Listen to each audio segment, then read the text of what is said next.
mbeebaza okubanga tuze tusinzira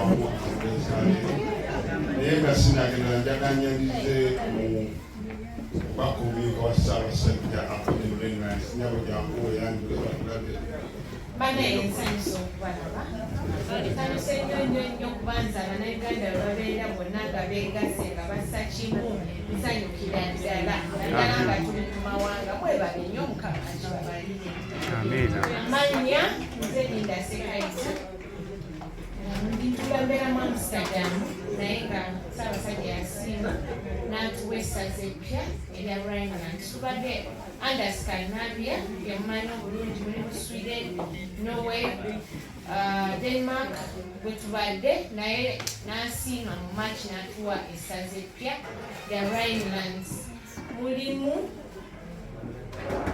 Belgium, Netherlands, Luxembourg, German, then ne bateekako ne Switzerland. So tukyali bapya bagole naye mwemyuka musaze eryo era nsanyuse nnyo okubasanga abantu batabuka Ssaabasajja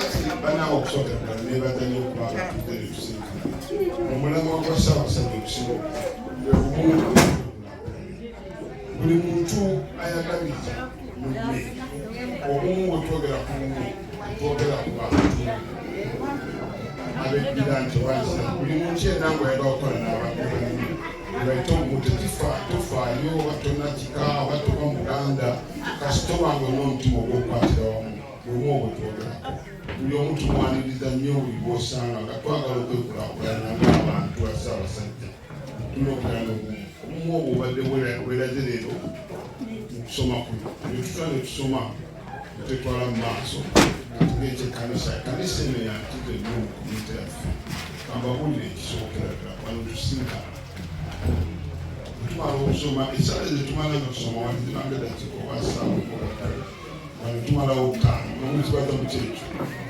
so nga nkimaze sabaga ntugakuba ne Luganda bina 25 tosuwa ebyokuyiga bingi ebyokulya bingi n'ebyokusanyuka naye ekyo nga nsabye kubali tulina obuzibu bw'abaana mwawulidde omwana senta bwe yafumise mu empuliro abantu bonna banenyereza nti omwana akola ati ekintu ekyo omwana Muganda kyana mwana wambogo webalinyo nange ndi wambogo ffe twafumise kakati naye nga buddemu tuleme bbali katono omwana gwe tunenya baani abamuzaala ffe tumuzaala the parents.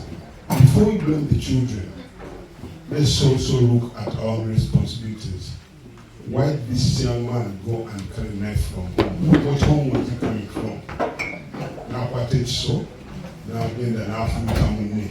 Omwana ono siga mukuba mungu siga yali ava mu maka ga muntu na Uganda nagenda afumita omwana kale omwana yakola ekyo naye ffe abazadde tulina okutandika okwetululamu buvunaanyizibwa bwabwe kiki bw'oba ogenda kumakya n'otalekera omwana kyakulya n'ogenda kukubira bbiri n'okomawo nyeeza ekiro kubanga omaliriza kalina Kampala. That's a mistake. You have to address it. Bw'obanga buli kaseera omwana ono abaana meka musanga bafe abaddugavu nga bali kwefusa okubanoonya omukipusa okugulya tebalina mmere waka baana baffe nga tunanya baana naffe twetululemu nga doing something wrong tutudde eri ne twogera n'abaana baffe. What have we done about our children? Abaana abaffe tetulonze batwogera oluzungu ne tubanga tukulaakulanya mwemwena kimwayiga buli newantiali babulio kulikisa tuna buli omutuuti omwana wo toyinza kumenya mwana mu luzungu kubanga luzibu onaddamu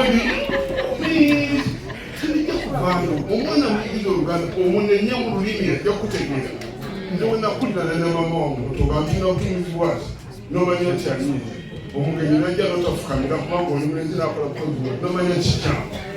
There's nothing wrong with learning your language. Abavubuka abajamaika abamulizi abachina n'abayindi boogera olulimi olwabwe near they go they are successful. There's nothing wrong with bringing children. Abaana twakuze bulungi munsonyiwe okulantinga naye waliwo ebintu ebituma mukola kufe ng'abantu bakulu abamu kufa basinga tufuuse ne bajjajja babaana batulina tabazikugenda bakolaki munsonyiwe nnyo sadde kuyomba naye mbadde nekyogerako Ssaabasajja Kabaka. Amina.